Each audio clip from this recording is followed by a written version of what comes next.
अस्सलामु अलैकुम दोस्तों, क्या आप जानते हैं कि दजला और फुरात की सरजमीन पर बसने वाले इराक के गांव आज भी हज़ारों साल पुरानी तहजीब की झलक अपने अंदर समेटे हुए हैं।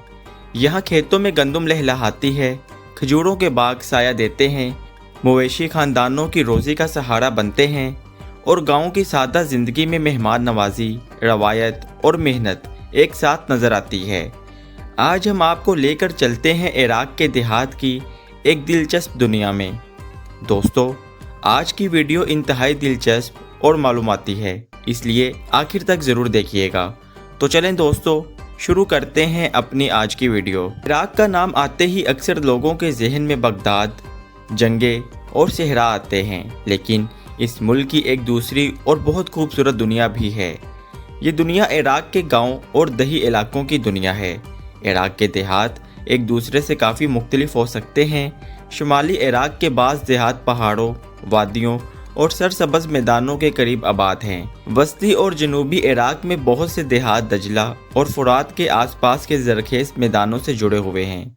बाज़ इलाकों में खजूरों के घने बागात दिखाई देते हैं, जबकि मगरबी इलाकों में सहरा और खुश्क ज़मीन का मंजर ज़्यादा नुमाया हो सकता है।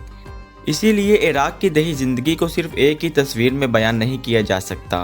हर खित्ते का मौसम, ज़ुबान, सकाफ़त और रहन सहन कुछ न कुछ मुख्तलिफ होता है, लेकिन एक चीज़ तकरीबन हर जगह मुश्तरक नज़र आती है और वो है ख़ानदान और बरादरी की अहमियत।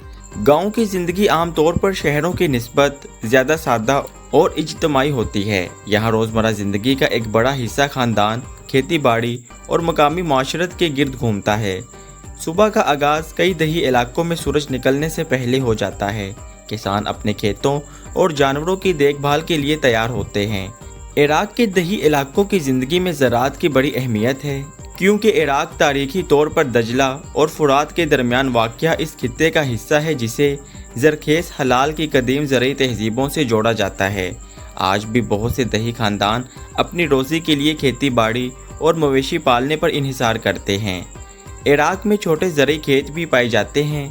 कुछ किसान सिर्फ फसलें उगाते हैं, जबकि बहुत से ख़ानदान फसलों और मवेशियों दोनों से वाबस्ता होते हैं। मुल्क के शुमाली हिस्सों में बारिश बाज़ इलाकों की ज़राअत के लिए अहम किरदार अदा करती है। यहाँ गंदम और जौ जैसी फसलें नुमाया हैं। वस्ती और जनूबी इराक में आपाशी की अहमियत ज़्यादा हो जाती है। यहाँ दजला और फुरात के पानी ने सदियों से ज़राअत को सहारा दिया है, अगरचे पानी की किल्लत और खुश्क साली आज के दौर में किसानों के लिए एक बड़ा चैलेंज भी बन चुकी है। इराक में गंदम अहम फसलों में शुमार होती है, जो भी बड़े पैमाने पर काश्त की जाती है। कुछ इलाकों में चावल की काश्त भी की जाती है।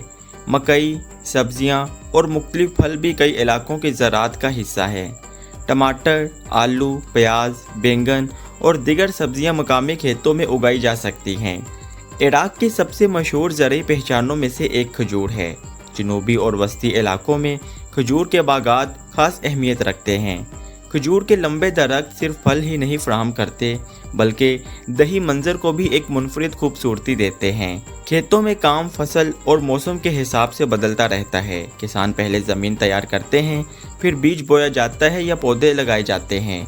उसके बाद पानी, खाद और फसल की हिफाजत का मरहला आता है। जहाँ पानी की ज़रूरत ज़्यादा होती है, वहाँ आपाशी के मुख्तलिफ निज़ाम इस्तेमाल किए जाते हैं। रवायती तौर पर दरियाओं और नहरों से पानी ज़राअत तक पहुँचाया जाता रहा है। इराक एक मतनू मुल्क है। यहाँ अरब, कर्द, तर्कमान और दिगर नस्ली सकाफ़ती बरादरियाँ मौजूद हैं। इसीलिए एक इलाके के गाँव की सकाफ़त दूसरे इलाके से मुख्तलिफ हो सकती है। कई दही इलाकों में अरबी बुनियादी ज़बान है, जबकि कर्दिस्तान के इलाकों में कर्दी ज़ुबान और सकाफ़त नुमाया है। तर्कमानी और दिगर ज़ुबानें भी कुछ बरादरियों में बोली जाती हैं।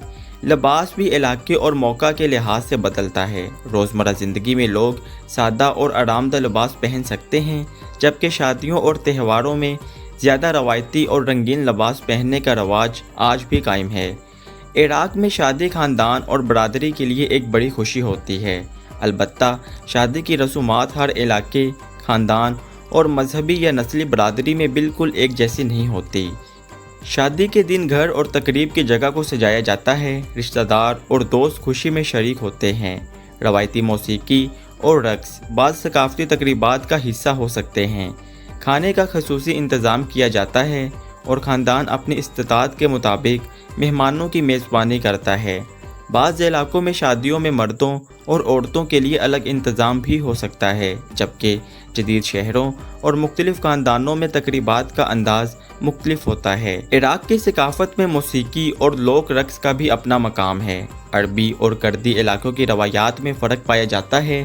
کردی علاقوں میں اجتماعی رقص کی روایات خاص طور پر نمایاں ہیں۔ عربی علاقوں میں بھی مختلف مقامی موسیقی اور لوک انداز موجود ہیں۔ شاعری اور داستان گوئی کی روایت بھی عراقی ثقافتی تاریخ کا حصہ رہی ہے۔ دوستو، عراق کے گاؤں میں جدید زندگی بھی آہستہ آہستہ اپنی جگہ بنا رہی ہے۔ موبائل فون اور انٹرنیٹ نے دیہی لوگوں کو دنیا سے زیادہ جوڑ دیا ہے۔ نوجوان اب تعلیم اور روزگار کے لیے شہروں کا رخ بھی کرتے ہیں۔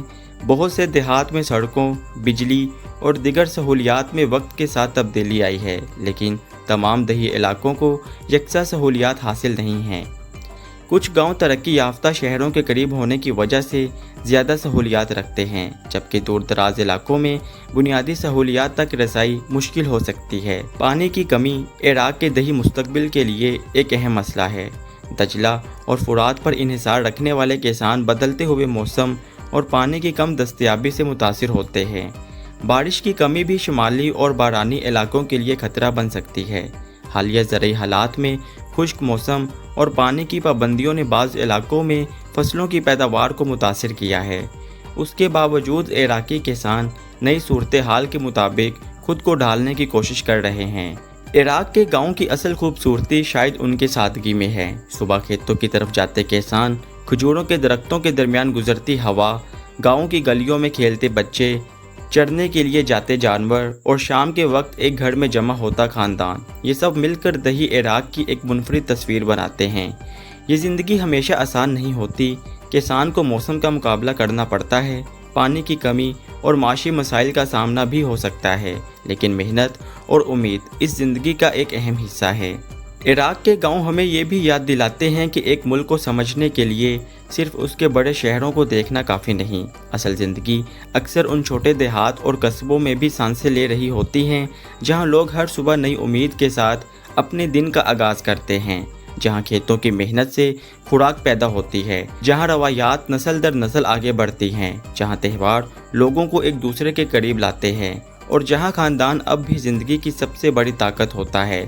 تو یہ تھی عراق کے گاؤں کی زندگی کی ایک جھلک، ایک ایسی زندگی جس میں دجلہ اور فرات کی سرزمین کی قدیم تاریخ بھی موجود ہے اور مستقبل کے لیے نئے خواب بھی۔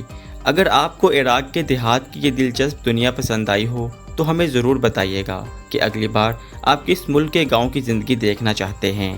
دوستو، اگر آپ ہمارے چینل پر نئے ہیں تو ہمارے چینل کو ضرور سبسکرائب کیجیے گا، ہماری ویڈیو کو زیادہ سے زیادہ لائک اور شیئر کیجیے گا۔ ملتے ہیں اگلی شاندار ویڈیو میں، تب تک کے لیے اللہ حافظ۔